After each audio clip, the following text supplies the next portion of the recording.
오늘은 옥에 가두었더니 라는 제목으로 말씀을 생각해 보도록 하겠습니다. 우리가 낮과 밤, 또 낮과 밤 이렇게 하루가 연속적으로 이어져서 지나가고 있습니다. 오늘 못하면 내일 하면 되지, 내일도 못하면 그 다음날 하면 되지, 언제까지나 우리에게 시간이 있을 줄로 생각하고 우리는 우리의 할 일을 미룰 때도 많이 있고, 그리고 언제나 주어지는 하루하루를 감사함으로 받기보다는 그냥 습관적으로 또 눈을 뜨니까 하루가 시작됐고 저녁이 되니까 잠을 자고 이렇게 무의미하게 살아가는 사람들도 많이 있습니다. 하루가 낮과 밤으로 이루어졌다는 것은 하루가 마치 아침에 시작해서 저녁에 끝나는 것처럼 그렇게 여겨지고, 오늘날 시간의 개념도 12시가 자정입니다. 12시가 자정, 그러면서 새벽이 시작이 되고, 그래서 12시를 기점으로 하루가 시작되고 하루가 끝나는 24시간의 개념으로 우리가 알고 있죠. 그런데 하나님의 시간 개념은 다릅니다. 창세기 1장 5절에 하나님이 빛을 낮이라 부르시고 어둠을 밤이라 부르시니라. 저녁이 되고 아침이 되니 이는 첫째 날이다. 이렇게 말씀하고 있거든요. 하나님의 하루는 저녁과 밤을 지나서 이튿날 아침이 되었을 때 하루, 이렇게 말씀하시는 것을 보았을 때 그 아침은 새로운 하루가 시작이 되고, 그리고 그 다음날 아침 맞물린 그 시간에 다시 하루가 시작이 되는 그 시간 개념이라는 것을 알 수 있습니다. 그래서 그 하루하루가 독립된 하루가 아니라 서로 맞물려서 오늘의 연장선상에 내일이 있고 그 내일의 연장선상에 또 그 다음 날이 있다는 것이죠. 지난주 우리가 들은 말씀은 반복을 통해 우리의 삶이 이루어져 가고 있다. 또 무의미한 반복을 되풀이하는 사람의 인생은 무의미할 수밖에 없고, 그 반복을 우리가 주 안에서 믿음으로 살아갈 때 그 삶은 하나님 앞에서 결실이 있는 삶, 의미 있는 삶이 된다. 이렇게 말씀을 드렸습니다. 또 오늘은 밤이라는 개념에 대해서 한번 생각해 보면, 우리는 위험한 일은 밤에 더 많이 일어난다고 생각하고, 어두워지면 낮에 길을 가는 것보다 밤에 길을 가는 건 좀 더 두렵고 무섭고, 그래서 뉴스에도 모든 범죄는 거의 밤에 일어나는 걸로 우리가 알고 있고, 그래서 대낮에 강도가 들었다 그러면 그게 그 속보가 돼서 뉴스가 뜨는, 대낮에 강도짓을 하고 대낮에 남의 집에 들어가는 사람들은 정말 그 특별한 케이스라고 생각이 들 정도로 많은 범죄는 사실 밤에 이루어지고 있습니다. 그래서 성경에서도 어두운 밤에 대해서, 또 흑암의 권세에 대해서, 그래서 이 세상은 어두운 세상이고 빛이 세상에 왔지만 사람이 어두움을 더 좋아해서 빛을 거절했다라는 표현들을 통해서 죄악이 가득한 세상을 어두움으로 이렇게 표현하는 것도 볼 수 있습니다. 그런데 하나님께서 원래 창조하셨을 때 낮과 밤이 그런 선악의 개념은 아니었는데, 사람이 범죄한 이후에 밤을 더 좋아하고 밤을 쾌락의 시간으로 또 죄악의 시간으로 사용하다 보니까 우리 인식이 밤은 그런 그 문란한 밤 문화라든가 아니면 쾌락을 쫓아 방황하는 사람들이 활개치는 시간, 또 그렇기 때문에 죄악이 많이 일어나는 시간이기 때문에 밤이면 좀 더 불안하고 그런 마음을 갖게 되었다는 것이죠. 많은 사람들이 그 밤 시간을 어떻게 사용하느냐에 따라서 그 다음 날의 시간은 현저하게 달라질 수밖에 없습니다.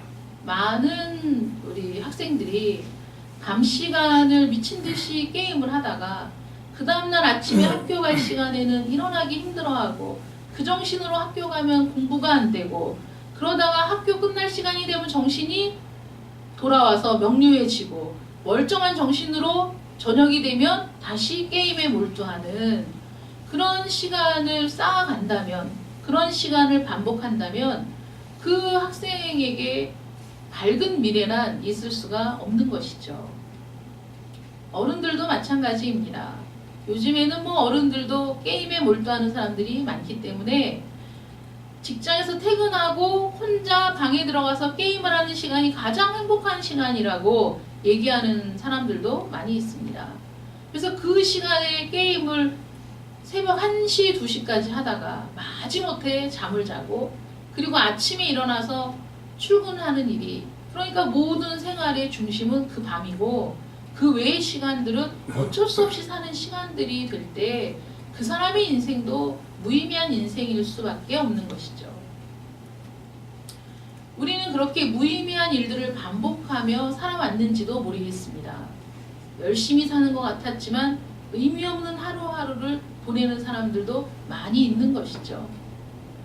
의미 없는 일에 투자하고 의미 없는 일에 시간을 쓰고 의미 없는 일에 재물을 쓰고 그 의미 없는 일들이 반복되어 쌓여서 어느 날 나에게 감당할 수 없는 삶의 무게로 다가왔을 때 그때야 우리는 비로소 몸부림을 쳐보지만 그때는 정말 우리 힘으로 감당할 수 없는 현실이 되어 있는 겁니다. 누구를 핑계할 수도 없는 상황인데 많은 사람들은 분노하며 세상을 향해서 분노를 터뜨리기도 하죠. 오늘 밤을 어떻게 지내느냐에 따라서 내일의 삶이 달라진다. 오늘의 삶의 결과가 바로 내일 나타난다라는 것을 우리가 기억할 필요가 있습니다. 그렇게 의미 없는 밤 시간, 또 죄악으로 탕진하는 밤 시간, 쾌락을 향해 질주하는 그 밤 시간들이 반복될 때 우리의 죄악의 밤은 깊어갈 수밖에 없는 겁니다. 성경에는 밤을 쾌락과 욕망을 위해 그릇되게 사용하다가 멸망한 일들을 많이 볼 수 있습니다. 아브라함의 조카 롯이 자기 눈에 보기에 좋은 곳을 선택해서 자기의 거주지로 삼아 떠나서 정착했을 때 그 도시는 정말 그야말로 어두운 밤과 같은 도시였습니다. 죄악이 관영하고 모든 사람들이 쾌락을 쫓아 죄악을 서슴지 않는 그런 도시였죠. 하나님께서 그 도시를 멸망시키고자 했을 때 아브라함의 간청을 들으시고 롯을 구하러 천사들을 보내셨습니다. 천사들이 그 성읍에 도착해서 롯의 집으로 들어갔을 때 사람의 형상을 입고 롯의 집으로 들어간 그 젊고 아름다운 사람들을 내어놓으라고 그 소돔에 사는 수많은 노소를 막론하고 남자들이 몰려와서 롯의 집의 문을 두드리고 난리를 쳤죠. 이 소돔으로부터 남색과 수간을 의미하는 소돔이라는 영어가 파생되었습니다. 그 소돔성의 죄악이 얼마나 큰지 소돔이라는 단어가 거기에서부터 나왔는데 그 소돔성의 죄악이 얼마나 극심했는지를 잘 표현하는 단어입니다. 잘못된 쾌락에 눈이 멀어서 밤을 소진하는 그들의 밤의 연장선인 낮이라고 해서 그들이 잘 살았느냐? 절대 그렇지 않다는 것이죠. 그래서 그릇된 시간의 연속은 그릇된 일생이 되는 것이고 그 결과 하나님의 심판으로 소돔은 완전히 멸망하고 말았습니다. 요한복음 13장 30절에 보면 예수님께서 제자들과 마지막으로 만찬을 하는 그 장면에서 가룟 유다가 슬그머니 빠져나간 시간은 밤이었다고 성경은 기록하고 있습니다. 그 밤에 가룟 유다는 대제사장을 찾아가서 은 30냥을 받고 자신의 스승이고 또 진리이신 예수님을 팔아 넘겼을 뿐만 아니라 그 밤에 기도하러 가신 예수님을 찾아 무리들을 이끌고 가서 예수님을 체포하게 하는 일을 서슴지 않았습니다. 욕망에 따라 탐욕에 따라 움직였던 그의 밤 시간은 결국 목을 메어 자살하는 비참한 결과로 끝을 맺게 되죠. 하나님을 믿는 사람이든 하나님을 믿지 않는 사람이든 이 밤 시간을 그릇되게 사용한다면 그의 일생 혹은 그의 일생 중에 가장 중요한 시기를 반드시 망쳐버리게 된다라는 겁니다. 밤 시간을 잘 사용하는 사람은 낮 시간도 잘 사용할 수밖에 없습니다. 이런 개념을 모르고 사는 사람들 중에서도 내일을 위해 잠자리에 드는 사람, 내일에 할 일을 미리 생각하고 기억하고 준비하고 그 밤에 잠을 자는 사람은 그 다음날 낮 시간 역시 지혜롭게 사용할 수밖에 없습니다. 그러나 내일 무슨 일이 있는지도 생각하지 않고 그저 습관에 따라 늦은 시간까지 쓸데없는 일에 자신의 모든 걸 소모하다가 잠이 드는 사람은 그 아침에 잊어버리는 일이 숱할 것이고 실수하는 일이 많아질 겁니다. 또 그렇게 그 다음날을 준비하지 못한 사람은 그 다음날 역시 의미 있는 시간들로 채울 수가 없는 것이죠. 오늘 본문 말씀을 보면 대제사장과 그와 함께 있는 사람, 즉 사두개인의 당파가 다 마음에 시기가 가득하여 일어나서 사도들을 잡아다가 옥에 가두었다라고 기록되어 있습니다. 여러분, 이 세상은 사단은 우리를 잡아다가 옥에 가두어 버립니다. 밤이라는 시간을 쾌락의 시간으로 보내도록 옥에 가두어 버리고 그 시간들이 반복되어 우리의 인생이 무의미해지도록 옥문을 굳게 닫아 놓습니다.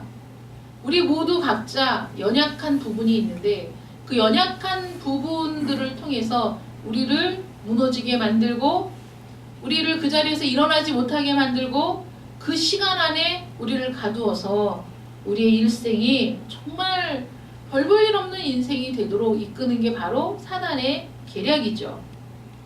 대제사장과 그와 함께 있는 사람, 즉 사두개인의 당파들은 정말 하나님의 은혜라고는 눈꽃만큼도 알지 못하는 사람들이었고 그들이 마음에 시기가 가득했다는 것은 그들의 마음을 사단이 장악했다는 것이죠. 그래서 그들을 통해 사도들을 옥에 가두게 됩니다. 사도들을 통해 주님의 능력이 강력하게 나타나서 더러운 귀신 들린 사람들을 포함해서 사도들을 찾은 모든 사람들이 다 나음을 입었다고 성경은 기록하고 있습니다. 얼마나 대단한 일입니까? 얼마나 놀라운 일입니까? 사도들을 찾아온 자들이 다 나음을 입었대요. 정말 놀라운 일이죠. 지금 같으면 속보에 나오고 대서특필할 만한 그런 일이 아니겠습니까?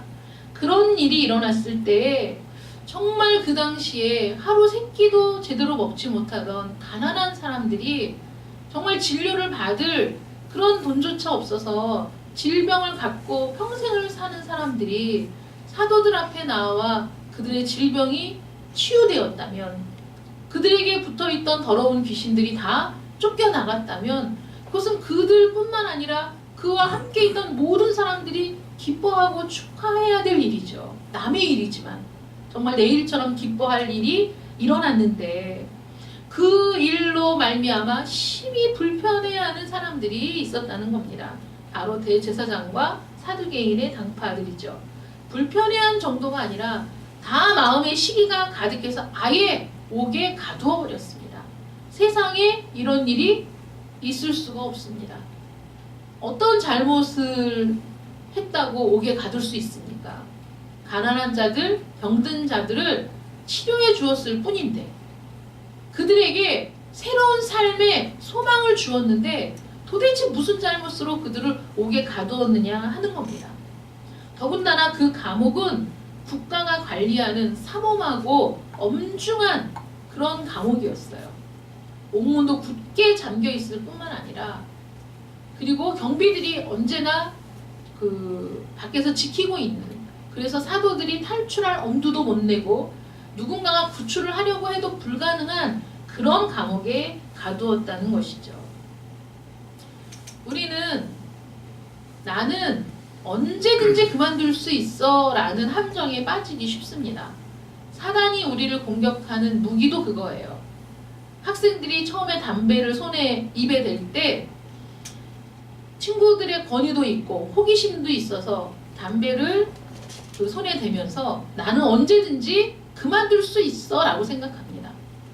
자기 의지를 철석같이 믿는 거죠. 언제든지 그만둘 수 있어. 그런데 그만두지 못하는 아이들이 대부분이죠. 잠시 환각제를 사용하는 사람들도 나는 언제든지 내가 그만둘 수 있어 라고 생각하지만 안 되는 겁니다. 게임하기 위해 컴퓨터를 켜면서 1시간만 하고 일을 해야지 안 되는 겁니다. 우리는 그렇게 의지가 대단한 사람들이 아닙니다. 수십 번 마음을 먹어도 안 됩니다. 그래서 예로부터 작심삼일이라는 말이 나오는 겁니다.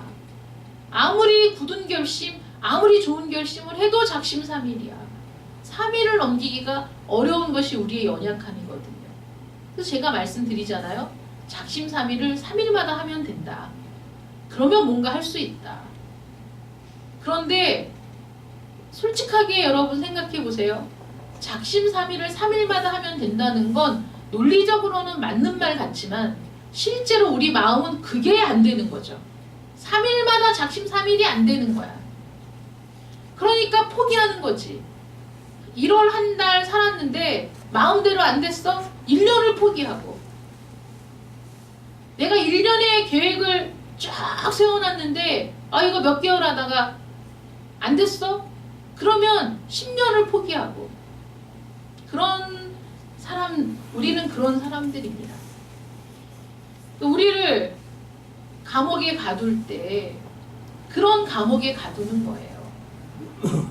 쉽게 포기하고 쉽게 낙심하고 그리고 나는 할 수 있다라는 잘못된 허황된 생각 때문에 쉽게 잘못된 일에 손을 대도록 우리 마음을 이끄는 거죠. 그래서 그 감옥에 갇히면 벗어날 수가 없는 겁니다. 어떤 사람들은 도박의 문제로, 어떤 사람은 음주의 문제로, 어떤 사람들은 병의 문제로, 어떤 사람들은 마음의 불안의 문제로, 근심의 문제로 우리는 모두 저마다 우리의 마음이 감옥일 때가 많이 있습니다. 그런데 오늘 본문은 어떻게 말하고 있냐면 19절 말씀 보시면 주의 사자가 밤에 옥문을 열고 끌어내어 이르되 이렇게 되어 있죠. 근데 이게 그 헬라어 원어 성경에는 앞에 접속사가 하나 더 있습니다. 그러나예요. 그러나. 우리 한글 성경에는 그 말이 빠져 있지만 그러나라는 접속사가 하나 더 있습니다.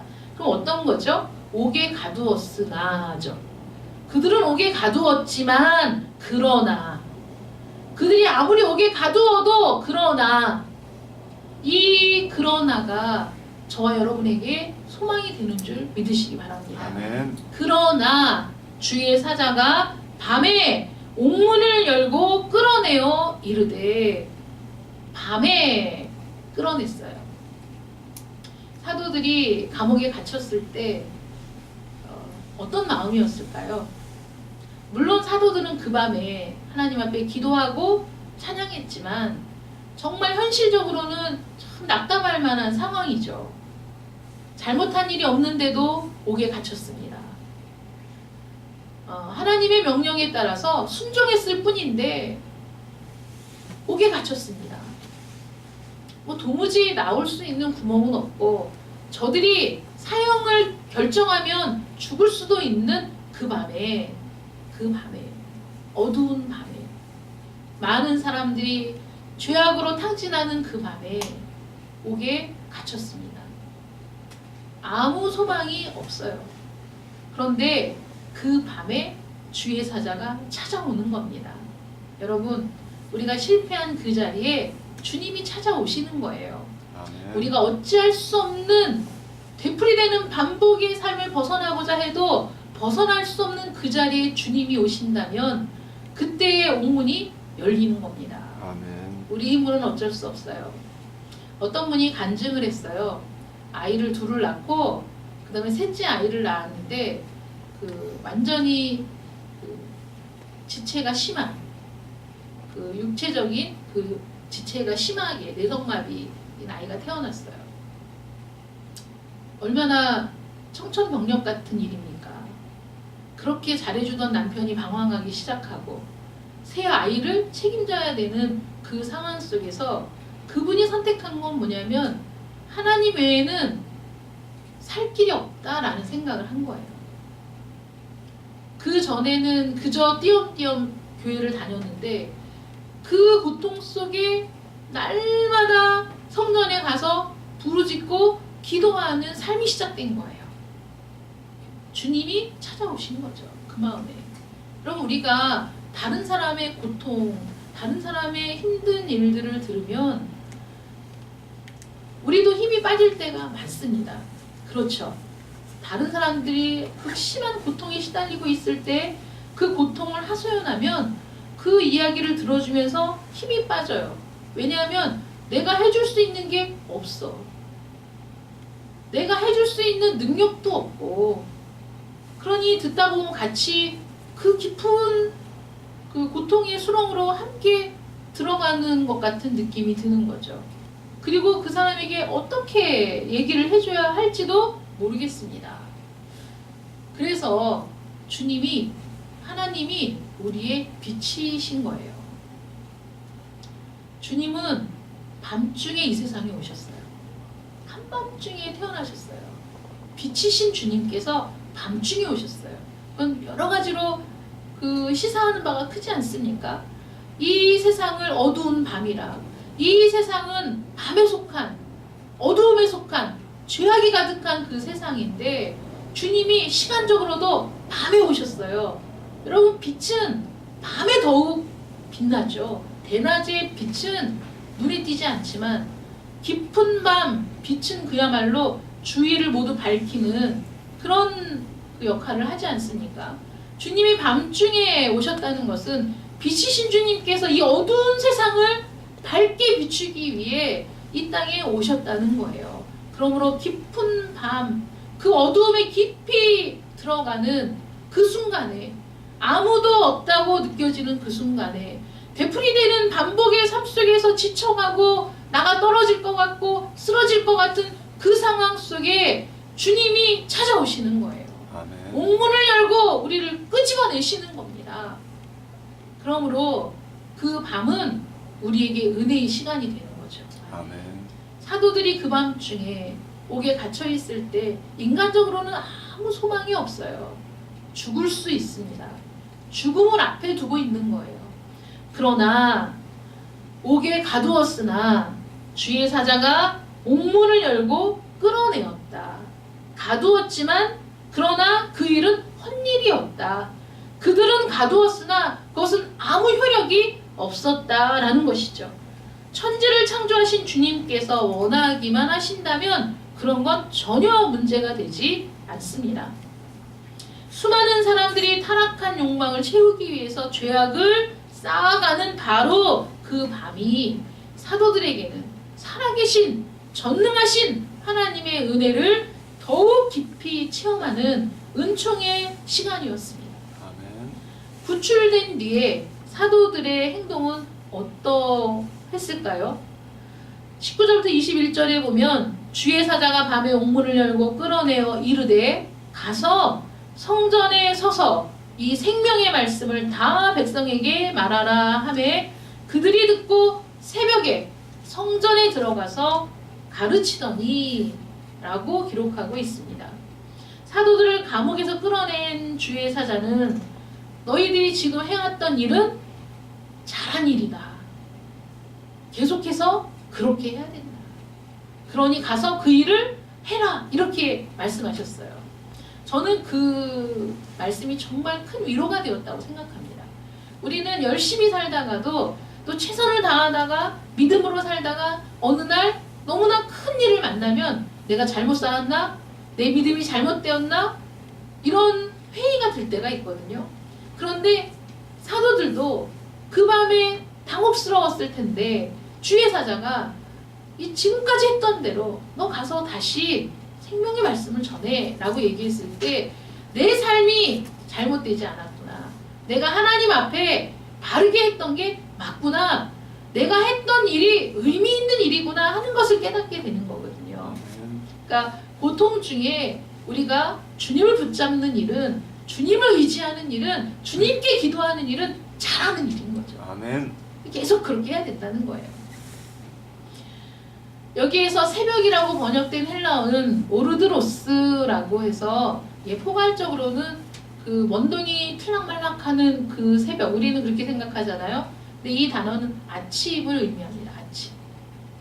그러니까 그 성전에 새벽부터 사람들이 올리는 만무하고 아침에 그들이 가서 백성을 가르쳤는데 은혜의 밤을 보낸 결과 그들은 바로 가서 생명의 말씀을 전하는 것으로 그 삶이 나타났습니다.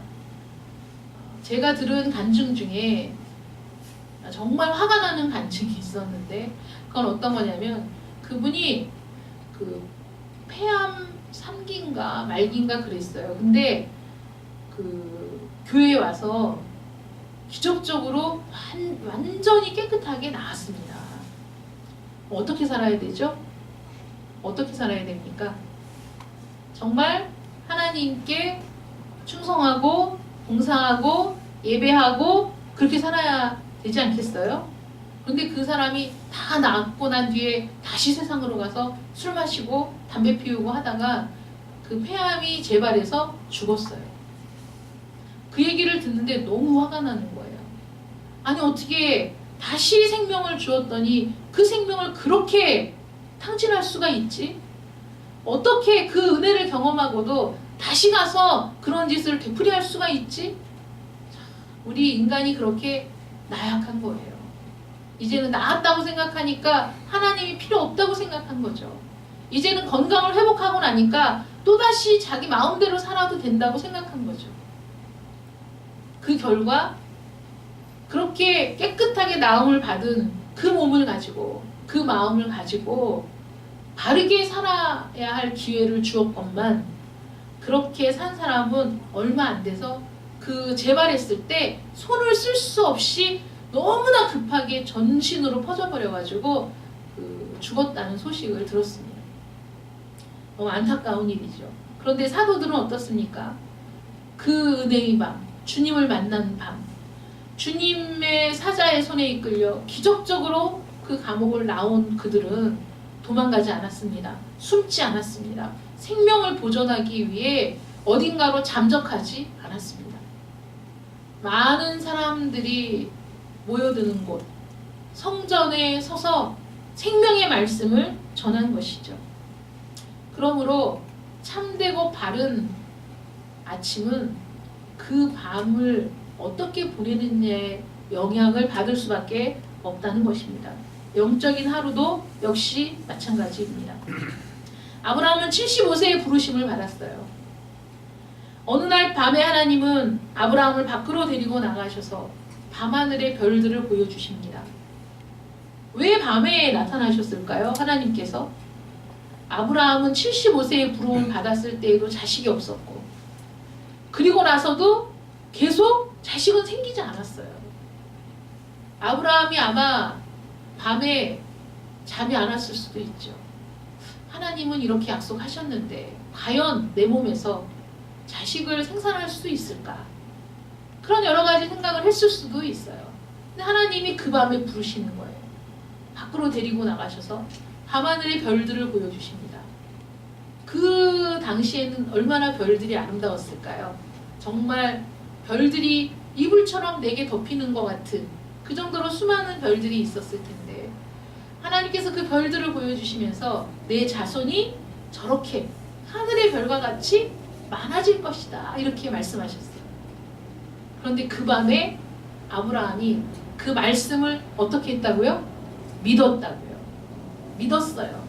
자기 몸이 늙은 것 같고 이제는 모든 생산 능력이 다 죽은 것 같은 그 시간, 그 밤에도 하나님이 그렇게 말씀하실 때 그 약속을 믿었어요. 그 밤에 그 약속을 믿은 아브라함을 하나님은 그 믿음을 의로 여기시고 그 일을 통해 아브라함은 지금까지 우리 믿음의 조상이 되었죠. 하나님께서 아브라함에게도 밤에 말씀하셨지만 그 아들 이삭에게 아브라함에게 했던 약속을 다시 확인시켜 주실 때에도 밤에, 또 아브라함의 손자인 야곱에게도 그 언약을 확인시켜 줄 때 밤에 그렇게 말씀하셨어요. 하나님께서 밤에 우리 각 사람과 개별적인 관계를 은밀하게 맺으시는 거예요. 우리는 공적인 예배를 통해서 하나님의 말씀을 듣고 은혜를 받지만 하나님과는 개인적인 관계를 맺어가는 겁니다. 그래서 하나님이 나의 하나님이 되고 하나님이 나의 아버지가 되는 순간들을 경험해야 돼요. 근데 하나님이 은밀한 시간에 밤에 내가 외로울 때, 내가 고통 속에 있을 때, 아무도 없다고 생각할 때 하나님은 나를 찾아오셔서 나와 깊은 관계를 맺으시는 겁니다. 그러니 여러분, 외로울 때 하나님이 함께 하신다는 걸 잊지 마십시오. 고통의 시간에 하나님이 함께 계시는 거예요. 결코 여러분들은 혼자인 적이 없어요. 하나님이 함께 하시기 때문이죠. 우리의 인생을, 우리의 영혼을 바르게 세워주시기 위해서 하나님은 언제나 우리와 함께 계실 뿐만 아니라 우리가 가장 힘든 그 시간에 우리에게 찾아오셔서 우리를 이끌어 주시는 분이 바로 우리 하나님이십니다. 1000번제를 드린 솔로몬에게 응답하신 것도 밤이었어요. 그날 밤에 하나님이 솔로몬에게 나타나 그에게 이르시되 내가 내게 무엇을 주랴 너는 구하라 하시니라. 이 밤을 통해 솔로몬은 지금까지 지혜의 대명사가 되었죠. 바울이 예루살렘의 감옥에 갇혔을 때에도 그날 밤에 주께서 바울 곁에 서서 이르시되 담대하라 내가 예루살렘에서 나의 일을 증언한 것 같이 로마에서도 증언하여 하리라 하시니라. 바울이 로마에서 순교하기까지 일평생 주님을 위해 한순간도 다른 곳을 보지 않고 초지일관할 수 있었던 것은 그의 밤이, 그의 외로운 때가, 고난의 때에 주님의 충만한 영적 은혜 속에 있었기 때문에 가능한 일이었다는 것이죠. 오늘 본문의 사도들이 아침부터 성전에서 복음의 증인이 될 수 있었던 것도 주님께서 그 밤에 옥문을 열고 이끌어내어 주신 영적인 은혜가 있었기 때문입니다. 이사야 선지자도 이렇게 얘기합니다. 이사야서 26장 9절을 통해서 밤에 내 영혼이 주를 사모하여 싸운즉 내 중심이 주를 간절히 구하리라. 영적인 거목들이, 영적인 우리의 선배들이, 스승들이 밤이 없었던 게 아니에요. 영적인 고통이 없었던 게 아닙니다. 홀로 있었던 시간이 없었던 게 아니에요. 알 수 없는, 우리가 볼 수 없었던 고통의 시간들이 있었지만 그 밤을 은혜의 시간으로 채웠기 때문에, 그 밤을 주님을 만나는 시간으로 채웠기 때문에 그들이 영적인 거장이 될 수 있었던 겁니다. 하나님께서는 우리의 연약함을 아시고 우리가 사단의 권세 아래에 있어 휘둘리는 것을 아시지만 내버려 두시는 이유가 뭔지 아세요? 실패하게 하시는 이유가 뭔지 아세요? 우리를 극심한 고통 속에 들어가게 그냥 허용하시는 이유가 뭔지 아세요? 그 고통의 밤에, 그 절망의 밤에, 그 외로움의 밤에 주님이 만나주시기 위함입니다. 그리고 그러나 그 옥에 그대로 두지 아니하시고 이끌어내실 수 있는 하나님이시기 때문에 우리를 그 옥에서 이끌어내셔서 정말 주님의 은혜로 우리의 일생을 가꾸어 갈 수 있도록 우리를 변화시키기 위해서 고통의 시간도 허락하신다는 것을 믿으시기 바랍니다. 밤마다 게임과 술과 도박으로 허비하는 사람이 맑은 정신으로 아침을 맞을 수 없듯이 우리의 밤을 은혜의 시간으로 가꾸지 않는다면 우리의 낮 시간도 보잘것없는 시간이 될 수밖에 없을 겁니다. 참된 그리스도인이 되고 싶으십니까? 그렇다면 밤을 헛되이 보내지 마십시오. 이것은 영적인 의미가 있는 거예요. 밤에 잠을 자는 그 시간도 포함되지만 여러분들이 영적으로 깊은 밤을 만났을 때, 고통을 만났을 때, 여러분들이 어쩔 수 없는 괴로움을 만났을 때, 그래서 아무도 없다고 느껴질 때, 외로울 때 그 밤을 주님의 말씀 안에서 주님과 깊고 은밀한 교제를 나누는 시간으로 바꾸시기를 축원합니다. 아멘. 주님은 이미 그 감옥에 함께 계신 거예요. 그래서 주님을 향하고 주님을 바라고 주님께 기도하며 간구하는 시간이 될 때 주님께서는 여러분들을 아침이 되기 전에 그 감옥에서 이끌어내셔서 여러분들의 삶을 새롭게 하실 줄 믿으시기 바랍니다. 아멘. 다음 하루의 끝이 아니라 새날의 출발점이라는 거예요. 고통이 우리 인생의 마지막이 아니라 우리의 새로운 인생의 출발점이 된다는 것을 잊지 마시기 바랍니다. 아멘. 그러기 위해 우리를 위해 밤에 오시고 우리를 위해 밤에 부활하신 주님과 매일 밤마다 개인적으로 은밀한 교제를 더욱 깊이 갖는 여러분들 되시기를 축원합니다. 아멘. 기도하겠습니다. 사랑의 하나님, 감사합니다.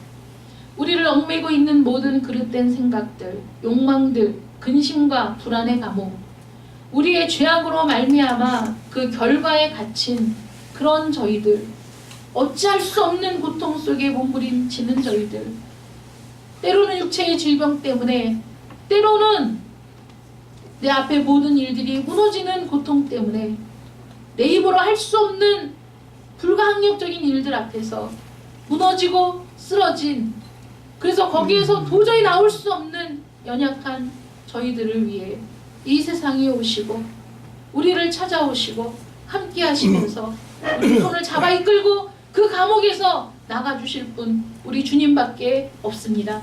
하나님, 그 깊고 깊은 밤에 주님을 보는 자들 되게 하여 주시옵소서. 아멘. 그 깊은 밤에 주님의 은혜를 더욱 깊이 체험하는 자들이 되게 하여 주시옵소서. 아멘. 은혜의 시간으로 채우는 자들이 되게 하여 주시옵소서. 아멘. 그래서 오히려 그 밤이 새로운 날을 맞이하는 시간, 그 밤이 오히려 새로운 날을 창조하는 시간이 되게 하여 주시옵소서. 아멘. 예수님의 이름으로 기도드립니다. 아멘.